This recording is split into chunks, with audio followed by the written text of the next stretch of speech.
les coltons et même les pierres volcaniques de Goma, on ne vous le dit pas.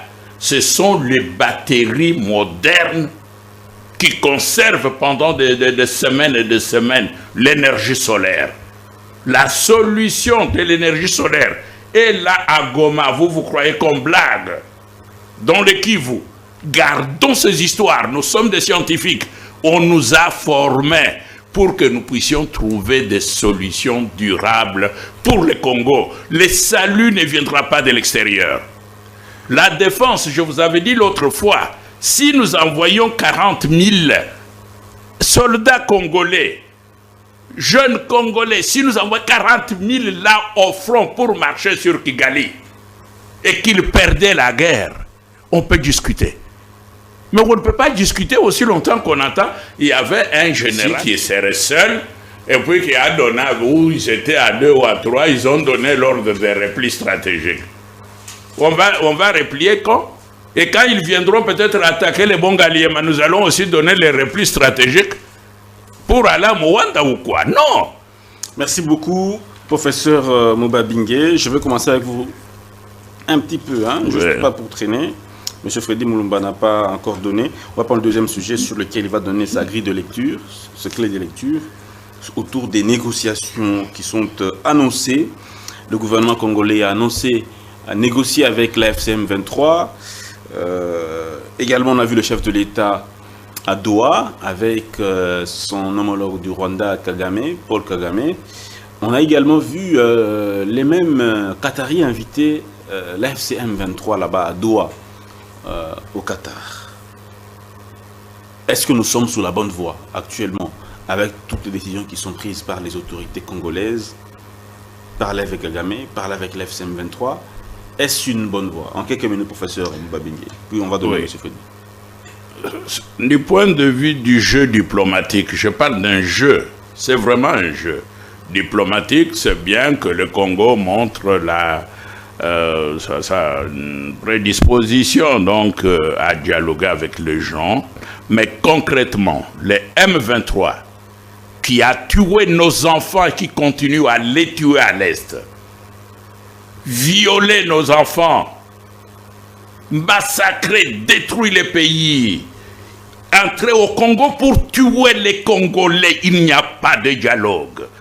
Il n'y a pas de dialogue. Nous allons les poursuivre. Il faut les poursuivre jusqu'au derrière. C'est la solution?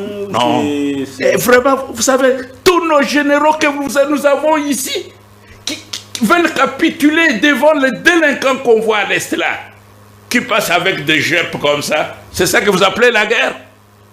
Je n'ai pas fait le service militaire, mais je regarde parfois des films de guerre. Ce que je vois là à l'Est. Parfois par air, par terre, par mer. Ce qu'on voit là à l'Est, ce n'est pas la guerre. Le Congo doit riposter. Le sang de mon peuple crie. Mais profondément. Le sang du peuple congolais crie vengeance, ne fût-ce que quelques bâtiments puissent tomber à Kigali. Comment est-ce que vous pouvez... Nous sommes en train de capituler. Tout ce que vous faites là, pour moi, c'est la capitulation. On va faire les deals, comme ils nous ont fait la guerre, parce qu'ils voulaient avoir nos richesses. Maintenant, on leur donne les richesses pour nous laisser en paix. Ils ne vont pas nous laisser en paix, parce qu'ils veulent aussi nous réduire démographiquement. Je vous ai dit que la guerre a plusieurs raisons. C'est aussi la guerre des Européens contre les Noirs, etc. Donc, nous devons nous défendre. Nous devons mourir sur les champs de bataille comme Bamibali. Nous voulons être un pays des hommes. On ne peut pas venir nous tuer comme ça. Ils entrent, on dit rentrer, ils prennent leur voiture, ils rentrent. Ça ne se fait jamais comme ça. Et si nous voulons imiter l'Amérique, c'est là où je deviens aussi américain. Je vous poursuis. Comme les Obama et autres ont poursuivi Ben Laden.